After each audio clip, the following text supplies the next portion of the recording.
আমরা রাসূল সাল্লাল্লাহু আলাইহি সাল্লামের কাছে আসলাম আর তিনি একটি গাছের নিচে ছিলেন। তখন আমরা সেখানে একটি অঙ্গীকার গ্রহণ করলাম। অঙ্গীকারটি হলো মূলত ওসমানের জন্য প্রতিশোধ গ্রহণ করা।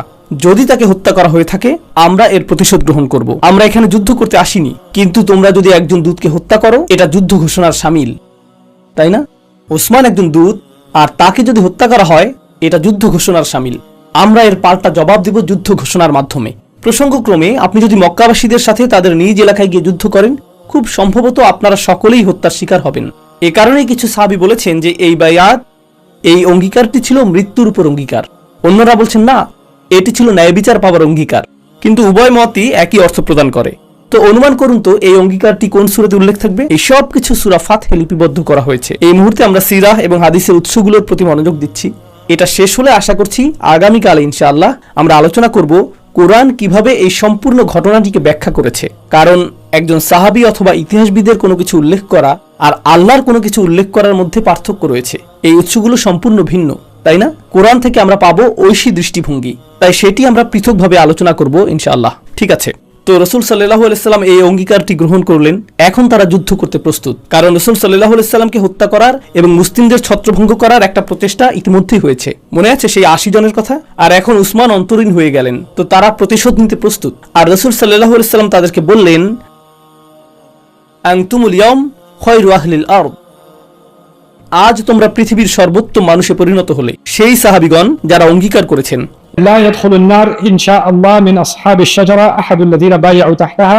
তিনি বললেন যারা এই গাছের নিচে অঙ্গীকার গ্রহণ করেছে আল্লাহর ইচ্ছায় তাদের একজনও জাহান্নামে প্রবেশ করবে না, তাদের একজনও জাহান্নামে প্রবেশ করবে না। হাফসা রাদিয়াল্লাহু তাআলা আনহু এই আয়াতটি পাঠ করেছিলেন, ওয়া ইম মিনকুম ইল্লা ওয়ারিদুহা। তিনি রাসূল সাল্লাল্লাহু আলাইহি সাল্লামকে এই আয়াতটি সম্পর্কে জিজ্ঞেস করেছিলেন। এর অর্থ তোমাদের প্রত্যেককে আগুনের উপর দিয়ে অতিক্রম করতে হবে, এটা সেতুর মতো। ইল্লা ওয়ারিদুহা। وننجي الذين اتقوا ونذر الظالمين فيها جثيا। আর রাসূল সাল্লাল্লাহু আলাইহি সাল্লাম এই আয়াতটি পাঠ করলেন, অর্থাৎ আমরা তাদেরকে রক্ষা করব যাদের মাঝে তাকওয়া রয়েছে এবং অন্যায়কারীদেরকে জাহান্নামে রেখে দিব। ঠিক আছে, প্রসঙ্গক্রমে হুদাইবিয়ার সেই গাছটি কোথায় ছিল? এটা আল্লাহর মহান বিজ্ঞতার নিদর্শনগুলোর একটি, যে তারা যখন ফিরে এসেছিলেন 1400 মানুষ গাছটির অবস্থান স্মরণ রাখতে পারেননি। ব্যাপারটা বিস্ময়কর। এক ব্যক্তি বলেছিলেন, আমার ঠিক মনে আছে এর অবস্থানটি কোথায়, কিন্তু আমি বলতে পারছি না কারণ আমি অন্ধ হয়ে গিয়েছি। এটা ছিল আল্লাহর একটি বিজ্ঞতা। কারণ পাকিস্তানিরা যদি এখন সেখানে যেত, আমি জানি না কাবাকে ঘিরে বেশি ভিড় থাকতো নাকি গাছটিকে ঘিরে বেশি ভিড় থাকতো। বুঝতে পারছেন তো? এটা আল্লাহর বিজ্ঞতার একটা নিদর্শন যে গাছটির চিহ্ন মুছে গেছে, কারণ না হলে সেটা ভিন্ন কিছুতে পরিণত হতো। মানুষের ডালপালা ঘরে নিয়ে রাখতো, মানুষের পাতা সংগ্রহ করত, তারা মাটি খুঁড়ে শিকড় বের করার চেষ্টা করত, তারা সেই মাটিও সংগ্রহ করত। সব ধরনের ব্যাপার ঘটে যেত সেই গাছটির কারণে। এটা আসলে সেই উপায়গুলোর একটি যার মাধ্যমে আল্লাহ আমাদের ধর্মকে সুরক্ষিত রেখেছেন শিরকের মধ্যে পতিত হওয়া থেকে। কারণ প্রজন্মান্তরে তাওহীদ শিরকের মধ্যে পতিত হয়। সেটাই ঘটেছিল নূহ আলাইহিস সালামের সাথে। অল্প পরিসরে হলেও মুসলিমদের সাথে এখনও এমনটা ঘটে যাচ্ছে। মুসলিমরা কাবা ঘরে যায় আর নিরাপত্তা কর্মীগণ প্রত্যেক ব্যক্তিকে এবং তাদের ব্যাগগুলো চেক করে থাকে, তাই না? কিন্তু কখনো কখনো মানুষ তাদের সাথে থাকা কাঁচিগুলো লুকাতে সক্ষম হয়, আর তারা কাবার গিলাফের ছোট একটা অংশ কেটে নিয়ে আসে আর তাদের ঘরে রেখে দেয়, আর এরপর তারা নামাজ পড়ে। অদ্ভুত কাজকর্ম। এটাও শিরক। আমরা তো কাবার উপাসনা করতে যাই না। কাবা ঘরটি শুধু একটি পাথর, আর মানুষ মাকামে ইব্রাহিমকে আলিঙ্গন করে। মানুষ এটাকে আলিঙ্গন করে। এজন্য এটাকে খাঁজকাটা করে বানানো হয়েছে। কারণ প্রচুর পরিমাণে আলিঙ্গন ঘটে থাকে। এটা মূর্তি পূজারী ধর্মগুলোর বৈশিষ্ট্য। আপনি যদি মূর্তি পূজারী ধর্মগুলো লক্ষ্য করেন, তারা এই কাজই করে থাকে, তাই না? আর শয়তান এই রীতিগুলো ইসলামের মাঝে পুনরায় চালু করতে চায়, তবে আল্লাহ আমাদের ধর্মে এটা হতে দেননি। কিন্তু কিছু লোক এগুলো চালু করতে অত্যন্ত বদ্ধপরিকর। তারা কোনো না কোনোভাবে এগুলো নিয়ে আসার চেষ্টা করে। প্রকৃতপক্ষে দক্ষিণ এশিয়ায় বর্তমানে এমন স্থানও রয়েছে যেখানে শুধু ইসলাম নামে মাত্র রয়েছে, কিন্তু রীতিনীতি সবই হিন্দু। ইসলাম নামে মাত্র আছে, কিন্তু এক কথা এটাকে বলা যায় অন্তঃসার শূন্য, তাই না? এটা সম্পূর্ণ শিরক। এর মধ্যে তাওহীদের নিকটবর্তীও কিছু নেই। তারা আল্লাহ ছাড়া অন্য সত্তাকে সিজদা করে, আল্লাহ ছাড়া অন্য সত্তার উদ্দেশ্য করে দোয়া করে। তারা একাধিক সত্তার দ্বারস্থ হয় সুরক্ষা পাওয়ার জন্য এবং সাহায্য পাওয়ার জন্য। হাউলাঈ শুফাআউনা ইনদাল্লাহ। মুশরিকদের সকল কাজ যা আল্লাহ উল্লেখ করেছেন তাদের মাঝেও আপনি সেগুলো পাবেন। তারা নিজেদেরকে মুসলিম বলে দাবি করে, আপনারা নিজেদেরকে যা খুশি দাবি করতে পারেন, কিন্তু আবর্জনা তো আবর্জনাই। আপনি এতে সুগন্ধি ছড়িয়ে দিতে পারেন, তবুও এটা আবর্জনা। তো এটা থেকে আল্লাহ আমাদের ধর্মকে সুরক্ষিত রেখেছেন, আর আমরাও নিজেদেরকে এটা থেকে সুরক্ষিত রাখতে হবে, এই জাতীয় ক্ষুদ্রাতি ক্ষুদ্র বিষয় থেকেও। দুর্ভাগ্যবশত যখন প্রকৃত ধর্ম বিদায় নেয়, তখন সেখানে মানব সৃষ্ট ধর্মীয় রীতিনীতি স্থান করে নেয়। এমনটাই ঘটে থাকে। আপনার মাঝে অকৃত্রিম বিশ্বাস থাকতে হবে, বিশ্বাস থাকে হৃদয়ে, তাই না? সাহাবীদের হৃদয়ে কোরআন ছিল, আর তাদের বেশিরভাগই জানতেন না কিভাবে পড়তে হয় এবং লিখতে হয়। আর যারা পড়তে এবং লিখতে জানতেন, তারা কখনো কখনো কোরআনের আয়াত পশুর হাড়ের উপর লিখে রাখতেন, পাথরের উপর লিখে রাখতেন। আপনি যদি সেখানে থাকতেন, আস্তাগফিরুল্লাহ, এটা কি ধরনের কাজ? আপনি হয়তো কোরআনকে উপরে তুলে রাখতেন এবং এটাকে কাচের বক্সে সংরক্ষিত করে রাখতেন। আমরা ইসলামকে এই ধরনের হাস্যকর বিষয়ে পরিণত করেছি, আর পরিণামবশত কোরআন এখন আর হৃদয়ে নেই। কিন্তু কমপক্ষে এটা তো গাড়ির সামনের আয়নাটিতে আছে। সামনের আয়নাটিতে আয়াতুল কুরসি রয়েছে। কোরআনের অতি ক্ষুদ্র কপি পাওয়া যায়। আপনি কি এরকম কপি দেখেছেন? এরকম কোরআন পড়তে আপনার ইলেকট্রনিক মাইক্রোস্কোপের প্রয়োজন হবে, আর আপনি সেটা গাড়ির মধ্যে রেখে দেন, কারণ সেটা যদি না রাখেন তাহলে হয়তো দুর্ঘটনা ঘটে যেতে পারে। অথবা আপনার সুরক্ষার জন্য গাড়িতে এয়ারব্যাগ সিস্টেম নেই, সেজন্য আপনি আয়াতুল কুরসি লেখা স্টিকার লাগিয়ে রাখেন। এটা কি ধরনের ধর্ম জানেন? এটা কি? এটা ঠিক খ্রিস্টানদের মতো, যারা গাড়ির পেছনে একটি তাজ রেখে দেয় অথবা ক্রুশ ঝুলিয়ে রাখে। আপনারা এগুলো দেখেছেন? এই ধরনের অজ্ঞতাকে ধ্বংস করার জন্যই ইসলাম এসেছে। কিন্তু জানেন আমরা কি করছি? আমরা অন্যদেরকে এরকম করতে দেখেছি, আমরা অন্য ধর্মে এরকমটা দেখেছি, আর বলেছি তাদের এটা আছে, আমাদেরও তো এরকম থাকতে পারে। ইজআল লানা ইলাহান কামা লাহুম আলিহা। বনি ইসরাইল মুসা আলাইহিস সালামকে বলেছিল, আমাদের জন্য একটি প্রতিমা বানিয়ে দাও, অন্য লোকদের যেমন প্রতিমা রয়েছে, অন্য ধর্মের এগুলো আছে, আমাদেরও এরকম থাকা চাই। তারা গলায় তাবিজ ঝুলায়, আমাদের এরকম তাবিজ ঝুলানো উচিত। তারা হাতে সুতা বাঁধে, আমাদেরও সুতা বাঁধা উচিত। তাদের মন্দির রয়েছে, তাদের সাধু সন্ন্যাসী রয়েছে, তাদের পবিত্র আত্মা রয়েছে, আমাদেরও এরকম করা উচিত। এতে সমস্যার কি আছে? আমরা এই শিরকি রীতিনীতিগুলোর অনেকগুলোই গ্রহণ করেছি, আর এতে আমাদের কোনো সমস্যা হচ্ছে না। আমাদের ধর্মের শক্তিমত্তা হলো আমাদের এই ধর্মটি ইব্রাহিম আলাইহিস সালামের ধর্ম।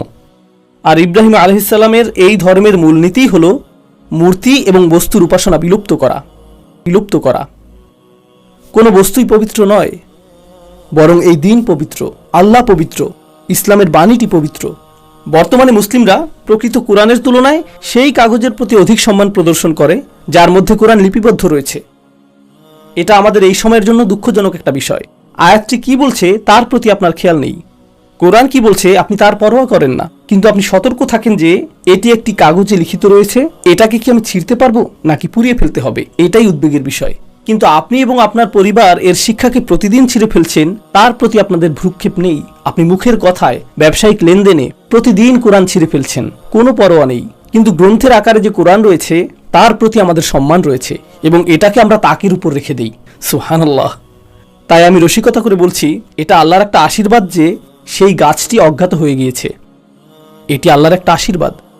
গাছটি যদি হারিয়ে না যেত, তারা গাছটির চারপাশে তাওয়াফ করত, আর এতে আমি অবাক হতাম না। তো যাই হোক, প্রসঙ্গক্রমে আল্লাহ যদি কোনো কিছু সংরক্ষণ করতে চান তিনি তা করেন, তাই না?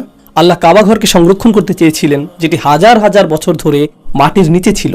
এরপর আল্লাহ এটাকে পুনরুদ্ধার করেছেন ইব্রাহিম আলাইহিস সালামের সময় থেকে। এখন হাজার হাজার বছরের মূর্তি পূজার পরেও আল্লাহ এটাকে পুনরুদ্ধার করতে পারেন। আল্লাহ যদি কোনো কিছুর অস্তিত্বকে বিলীন করে দিতে চান, আল্লাহ যদি আপনাকে জানাতে না চান যে আসহাবুল কাহফের মানুষেরা কোথায় ছিলেন, আপনি তা জানবেন না। আপনি চাইলে তুরস্ক গিয়ে দেখতে পারেন, অথবা অন্য কোনো স্থানে খুঁজে দেখতে পারেন। তিনি যদি নূহ আলাইহিস সালামের নৌকার অবস্থান জানাতে না চান, তাহলে আপনি কোনো পর্বতের উপর গিয়ে বলতে পারেন এটা তো এখানে, এটা তো ওখানে। আপনি নিজে যদি জানতে চান যে ইয়াজুজ মাজুজ কোথায় আছে, সেক্ষেত্রে চায়নায় গিয়ে চীনের মহাপ্রাচীর খোরাখুরি করার চেষ্টা করবেন না এটা দেখার জন্য যে তারা সেখানে আছে কিনা। তিনি যদি আপনাকে জানাতে চাইতেন, তিনি বলে দিতেন। মানুষ জুলকারনাইনের প্রাচীরটি খোঁজার জন্য প্রত্নতাত্ত্বিক গবেষণা করতে চাইছে। থামুন, নিজেকে সংযত করুন। জানেন আমাদের ধর্মে কি ঘটে? প্রথমত আমরা শিরকের দিকে চলে যাই, দ্বিতীয়ত আমরা এমন বিষয় নিয়ে আচ্ছন্ন হয়ে যাই যা আল্লাহ এই উদ্দেশ্যে উল্লেখ করেননি। আমি অতি সাধারণ একটা উদাহরণ দিচ্ছি, কিন্তু এটা চিন্তা করার মতো বিষয়। একজন শিক্ষক আপনাকে পাঠদান করছেন, ধরুন একটা ব্যবসা সম্পর্কিত ক্লাস, আর ব্যবসায় তার বহু বছরের অভিজ্ঞতা রয়েছে, কিন্তু অবসর গ্রহণের পর তিনি শিক্ষকতা করার সিদ্ধান্ত নিলেন। তো তিনি শিক্ষকতা শুরু করলেন। ব্যবসায় খুবই সফল হবার পর তিনি ব্যবসা বিষয়ে পাঠদান করছেন, কিভাবে একটা ব্যবসা পরিচালনা করতে হয়, কোথায় আপনি একটা দোকান শুরু করবেন, কিভাবে আপনি অবস্থান নির্ধারণ করবেন, কিভাবে আপনি সিদ্ধান্ত নেবেন যে দোকান ভাড়াটি যুক্তিসঙ্গত কিনা, আপনার বিপণন কৌশল কি হবে, তিনি এই সব বিষয় বর্ণনা করছেন। তখন একজন হাত তুলল আর প্রশ্ন করল, সেই দোকানে কোন কোন রঙের মোজা বিক্রি করা যেতে পারে? অন্যজন বলল জুতা এবং মোজাগুলো কি ম্যাচিং করে বিক্রি করতে হবে? আর শিক্ষকটি এভাবে তাকিয়ে থেকে বলছেন, তোমরা আমাকে কি জিজ্ঞেস করছো? আমি তোমাদেরকে 30 বছরের অভিজ্ঞতালব্ধ অমূল্য উপদেশ প্রদান করলাম, আমি তোমাদেরকে এই বাস্তব উদাহরণ প্রদান করলাম, আর তোমরা আমাকে মোজার রং নিয়ে প্রশ্ন করছো। কেবলমাত্র এই জিনিসটাই তোমাদের মাথায় আসলো? জানেন এটা দ্বারা কি বোঝাচ্ছে? এই ছাত্রটি যে এখানে বসে আছে, তার বাবা মা তাকে স্কুলে পাঠিয়ে প্রচুর অর্থের অপচয় করছে। এর অর্থ এটাই, কারণ সে মূলত নির্বোধ না, কিন্তু তার মন ভুল গতিপথে চলছে। শিক্ষা গ্রহণের পূর্বে তার মানসিক পুনর্বিন্যাস প্রয়োজন। কোরআন এই মানসিক পুনর্বিন্যাসের কাজটাই করে। কোরআন আমাদেরকে বলে যে তরুণ কিছু মানুষ গুহায় ছিল। আল্লাহ কি তাদের সংখ্যা উল্লেখ করেছেন? না, তিনি বলেছেন কিছু মানুষ বলে এই কথা, কিছু মানুষ বলে ওই কথা। আমিও তা বলতে চাই। তাদের একটি কুকুর ছিল। এটা কি চুয়াওয়া জাতের কুকুর? তাহলে তো এটা খুবই ছোট। এটা কি ধরনের কুকুর? এর গায়ে কি কোনো দাগ ছিল? আর আমাদের ইতিহাসেও এমন মানুষ ছিলেন যারা এই ধরনের প্রশ্ন নিয়ে আচ্ছন্ন ছিলেন। কিছু মানুষ ইউসুফ আলাইহিস সালামের ঘটনাটি পড়ে আর বলে, অবশেষে জুলাইখার ভাগ্যে কি ঘটেছিল? আল্লাহ যদি চাইতেন তিনি আপনাকে বলতেন। আপনি গোটা সূরাটি মিস করলেন, আর এখন আপনার সকল মনোযোগ জুলাইখার প্রতি। এটা কেমন নির্বুদ্ধিতা! জানেন আমরা কি করি? আমরা কোরআন পাঠ করি এবং সেখানে এমন সব বিষয়ের প্রতি আমরা মনোযোগ দেই যা কোরআন না, আর আমরা এটাকে বলি তাফসির, মন গড়া তাফসির। আমরা কোরআন অধ্যয়ন করি, এটা কোরআন না, এটা আল্লাহর কিতাবের প্রতি উপহাস। আপনাদের সামনে হজ সম্পর্কিত এই শিক্ষাগুলো আলোচনা করার কারণ হলো এই কাবা ঘরটি তাৎপর্যপূর্ণ। আমি খুব বেশি ওমরায় যেতে চাই না, এর পেছনে অনেকগুলো কারণ রয়েছে। আমি হজ করেছি একবার, সম্ভবত আর হজ করা হবে না। এর পেছনে আমার নিজস্ব কারণ রয়েছে। কিন্তু যখন আমি ওমরা করতে যাই, খুব খারাপ লাগে। আমি দেখতে পাই যে মানুষ তাওয়াফ করছে আর সেলফি নিচ্ছে। আপনি সেখানে রয়েছেন আর তখনও আপনি নিজ সত্তার উপাসনা করছেন। এভাবেই আমি এটাকে ব্যাখ্যা করি। আমি জানি কিছু মানুষ মর্মাহত হবেন, এতে কিছু আসে যায় না, আমি পরোয়া করি না। আপনি আল্লাহর ঘরে রয়েছেন, যেখানে আপনার বাইরের পৃথিবীর কথা ভুলে যাওয়ার কথা। আপনি পৃথিবীর বিষয়ে আগ্রহী থাকবেন। এটা যদি আল্লাহ চাইতেন তাহলে তিনি তার ঘরটিকে হাওয়াই দ্বীপপুঞ্জে রাখতেন, তিনি সেটাকে ক্যালিফোর্নিয়াতে রাখতেন যেখানকার আবহাওয়া মনোরম। তিনি এটাকে প্রমোদ বিনোদনপূর্ণ কোনো দ্বীপে রাখতেন, কিন্তু তিনি এটাকে মরুভূমির মাঝে রেখেছেন। কোনো গাছও সেখানে জন্মায় না ভাই, তীব্র দাবদাহ। তিনি আপনাকে কি বলতে চাচ্ছেন? পৃথিবী ভুলে যাও এবং এখানে আসো। পর্যটক হিসেবে এখানে এসো না, আত্মার তৃপ্তির জন্য এখানে এসো না, তোমার রবের জন্য এখানে আসো। লাব্বাইক আল্লাহুম্মা লাব্বাইক। আমি আপনার ডাকে সাড়া দিয়ে এসেছি। আপনি এমন পোশাক পরবেন যে পোশাকে কবরে যাবেন।